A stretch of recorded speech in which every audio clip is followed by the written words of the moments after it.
ஓம் ஸ்ரீ குருபியோ நமக. ஓம் ஸ்ரீ மகா பெரியவா சரணம். ஜூலை 10 புதன்கிழமை ஆஷாட நவராத்திரியோடு சேர்ந்து வரக்கூடிய பஞ்சமி திதி. வாராகி அம்மனுக்கு ரொம்ப ரொம்ப உகந்த ஒரு நாள். இப்படிப்பட்ட ஒரு நாள் திரும்ப கிடைக்காது. அன்னைக்கு 16 செல்வங்களும் உங்களுக்கு கிடைக்கிறதுக்கு நீங்கள் பண்ணக்கூடிய ஒரு அருமையான ஜாதிக்காய் பரிகாரம்.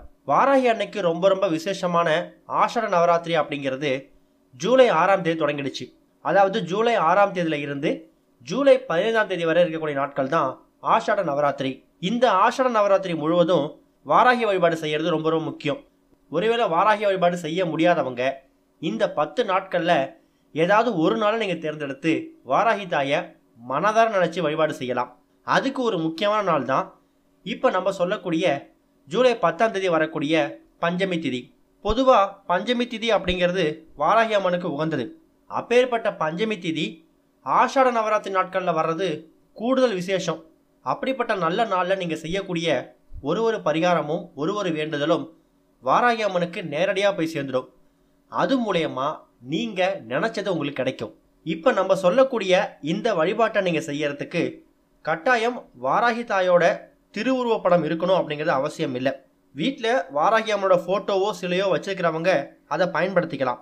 இல்லைனா உங்கள் வீட்டில் என்ன அம்மன் படம் இருக்கோ அதை நீங்கள் சுத்தப்படுத்தி மஞ்சள் குங்குமம் போட்டு வச்சு அதை நீங்கள் வாராகி தாயாக வழிபடலாம். அதில் எந்த தவறும் கிடையாது.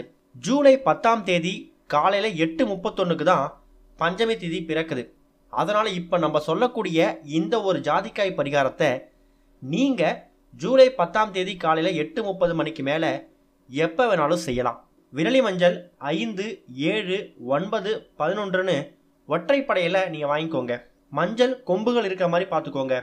மஞ்சள் நிற நூலில் இந்த மஞ்சள்களை மாலையாக கட்டி அதை நீங்கள் வாராகி அம்மனுக்கு சாத்தணும். பூ, பழம், விளக்கு, தீபம் இது எல்லாமே எப்பவும் போல் உங்களோட பூஜையை நீங்கள் தயார்படுத்தி வச்சுக்கோங்க. இந்த ஆஷாட நவராத்திரியில் வீட்டில் ஒரு பிரத்யேகமான விளக்கு ஒன்று ஏற்றணும். அதுக்கு உங்களுக்கு நவதானியம், ₹1 நாணயம், ஒரு ஜாதிக்காய் தேவை. ஒரு தாம்பூலத்தட்டில் நவதானியத்தை பரப்பி வச்சு அது மேலே ஒரு அகவிளக்கை வச்சுடுங்க. நல்லெண்ணெய் ஊற்றி திரி போட்டு அந்த எண்ணெயில் ஒரே ஒரு ஜாதிக்காயை மட்டும் போட்டு விளக்கேற்றி வாராகி அம்மனோட உங்களுக்கு தெரிஞ்ச மந்திரத்தை வாய்விட்டு சொல்லுங்க. உங்கள் கஷ்டங்கள் தீரணும்னு தீப தூப ஆராதனை காமிச்சு வழிபடுங்க. வாராகி அம்மனுக்கு கிழங்கு வகைகள்லாம் ரொம்ப பிடிக்கும். அதனால் ஏதாவது ஒரு கிழங்கு வகையை நீங்கள் நைவேத்தியமாக படைக்கலாம். இந்த ஒரு வழிபாட்டை மன நிறைவோடு செய்யுங்க. அந்த தானியம் வச்சு விளக்கேற்றுறீங்களே அதில் அந்த ₹1 நாணயத்தை போட்டுருங்க. விளக்கு எரிஞ்சு முடிஞ்சதுக்கு அப்புறமா அந்த ஜாதிக்காயை எண்ணெயிலேருந்து எடுத்து தொடச்சிட்டு ஒரு துணியில் மூட்டையாக கட்டி அதை நீங்கள் வீட்டில் பணப்புழக்கம் அதிகமாக இருக்கக்கூடிய இடத்துல வச்சுடுங்க. அந்த ₹1 நாணயத்தை நீங்கள் உங்களோட மணி பர்ஸில் வச்சுக்கலாம். அந்த நவதானியங்களை காக்கை குருவிகளுக்கு நீங்கள் உணவாக போட்டுடலாம்.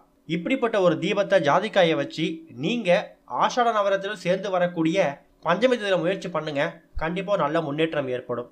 ஓம் ஸ்ரீ குருபியோ நமக. ஓம் ஸ்ரீ மகா பெரியவா சரணம்.